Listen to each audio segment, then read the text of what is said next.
What's up, good people? Mark Holmes here, and as always, I want to say thank you all for watching, commenting, subscribing, and being part of the Joe Boo Sports Report. Without you guys, as well as you ladies, you know that this literally does not work. I hope everybody's having a great Thirsty Thursday. I don't know about you, but I'm actually thirsty.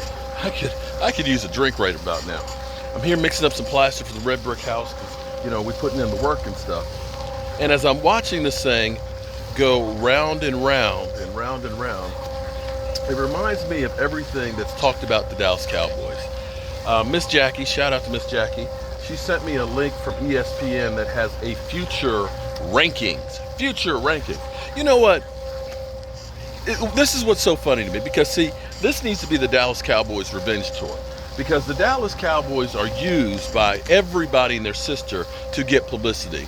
ESPN has become the Dallas Cowboy haters, or lovers actually, because without the Dallas Cowboys, nobody's watching their ass. It's just that they say so many outrageous things that it gets us Cowboy fans pissed off and watching.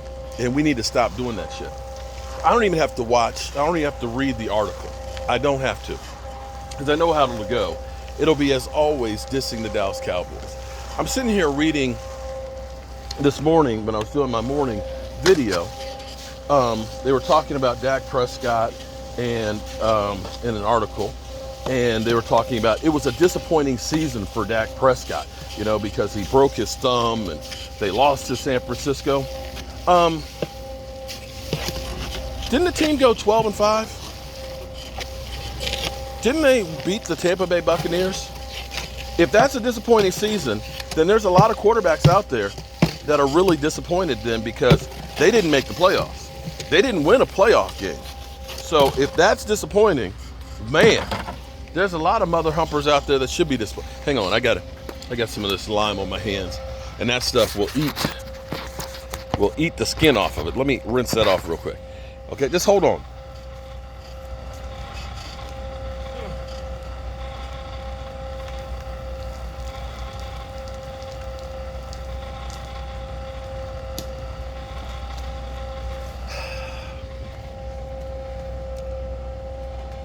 It's some serious bullshit. I think they had the Cowboys' future rankings at 10. But that's not surprising because they don't think that the Cowboys are any good, and they certainly don't think that Dak Prescott is any good.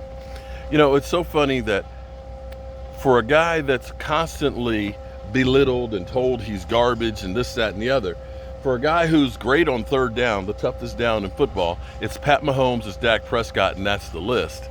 It's funny that he's never had a losing season, and the metrics that they use, it's almost comical because they'll go through and they'll say, oh, Justin Herbert, man, great quarterback. He's better than Dak Prescott. Okay. You're going by statistics? Because Dak Prescott's numbers are a lot better than a lot of quarterbacks that you guys have ranked higher than him. Are you going by wins? Because when you talk about wins, Dak Prescott's ahead of him in that. When you talk about playoff success, I don't think Justin Herbert has had a playoff win.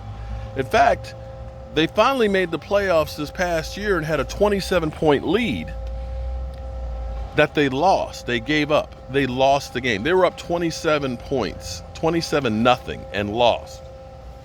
But that's the greatest quarterback in the world. I remember, in listening how they say that Dak Prescott's on the hot seat. You mean Russell Wilson isn't? After he got paid a boatload of money and stunk the place up?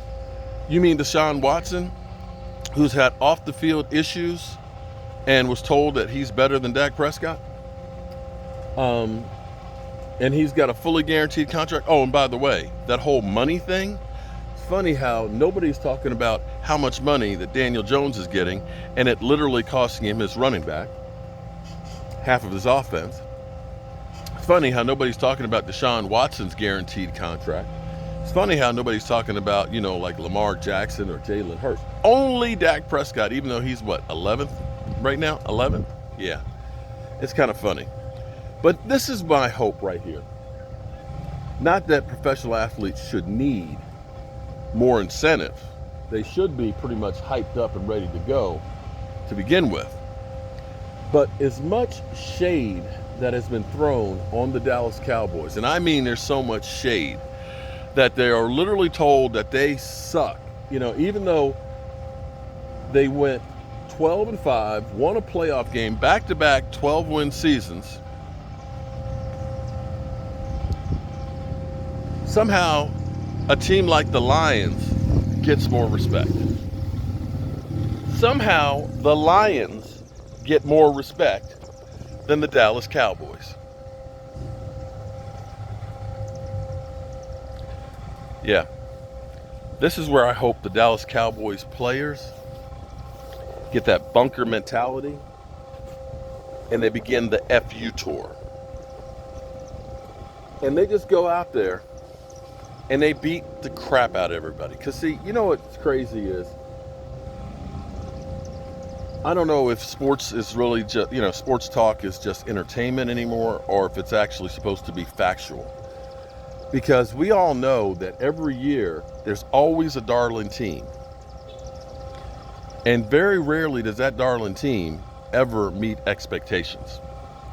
And this year's darling team, the Eagles, oh my God, they have gone above and beyond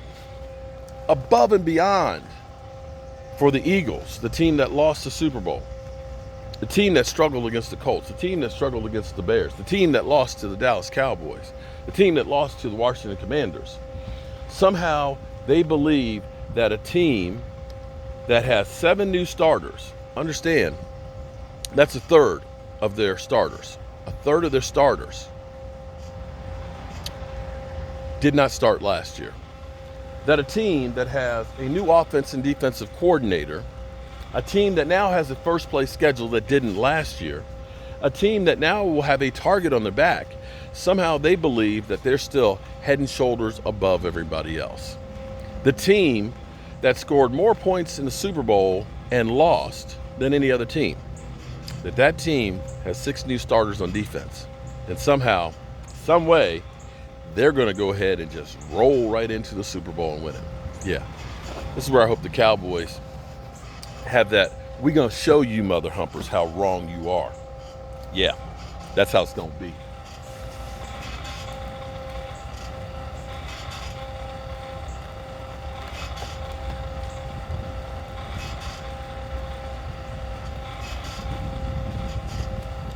And I, for one, am taking names down right now. Philly 500, you're on the top of the list, bro.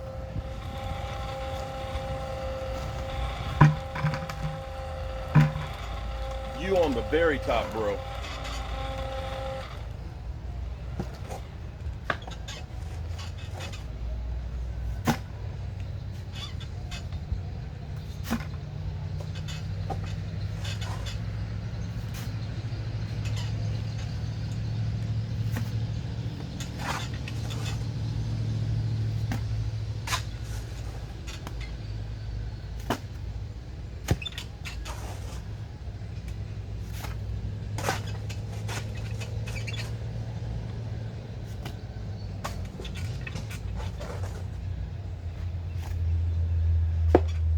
I hope you guys are having a great day. I got some plastering to do. And if you want to see what we're doing here at the Red Brick House, we'll probably do it live in about a half hour. Peace.